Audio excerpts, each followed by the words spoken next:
পদ্মায় পানি কমে যাওয়ায় ধরা পড়ছে বিশাল আকৃতির মাছ, আর সেই মাছ নিলামে বিক্রি হচ্ছে রাজবাড়ীর দৌলতদিয়ার মাছের আড়তে। প্রতিদিন 1 ঘন্টায় এই আড়তে বিক্রি হচ্ছে লক্ষ লক্ষ টাকার মাছ। এমনকি প্রকাশ্যেই বিক্রি হচ্ছে মহাবিপন্ন বাঘাইর মাছ। মৎস্য কর্মকর্তারা জানান, বাঘাইর মাছটি বন্যপ্রাণী সংরক্ষণ আইনের বাইরে থাকায় তারা কোনো পদক্ষেপ নিতে পারছে না। মেহেদী হাসানের তথ্য ছবিতে প্রতিবেদন।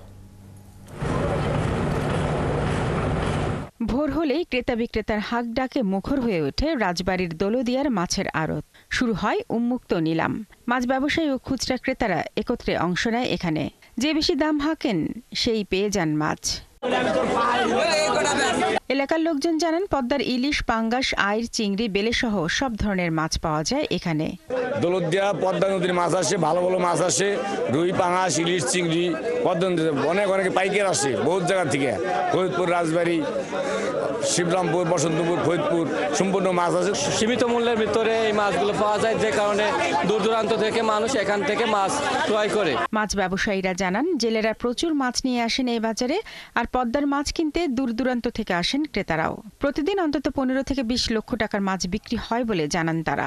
আজকে আমার কাছে আইড় মাছ আছে 4টা, ইলিশ আছে, পাঙ্গাস আছে, কাজলি মাছ আছে। বিভিন্ন জেলায় থেকে মাছ কেনার জন্য দূর দূরান্ত থেকে ছুটে আসেন আমার জন্য জায়গাতে। আর আমরা বিভিন্ন জেলায় মাছ বিক্রি করি, ফোনে বিক্রি করতে। আপনারা আমার সাথে যোগাযোগ করলে পারে আমার কাছে কিনতে পারবেন পদ্মা নদীর তাজা ইলিশ মাছ। এক আড়তে মনে করেন 1 লাখ, 1.5 লাখ এভাবে বেচা না, তাতে সবার মিলে প্রায় 15 লাখ 20 লাখ টাকার মতো বিক্রি হয়। এখানে পদ্মা নদীর ফ্রেশ মাছ পাওয়া যায়। আমরা নিয়মিত এই বাজারে আসি, এখান থেকে মাছ কিনি। এদিকে প্রকাশ্যে নিলামেই এখানে বিক্রি হচ্ছে মহাবিপন্ন বাঘাইয়ের মাছ।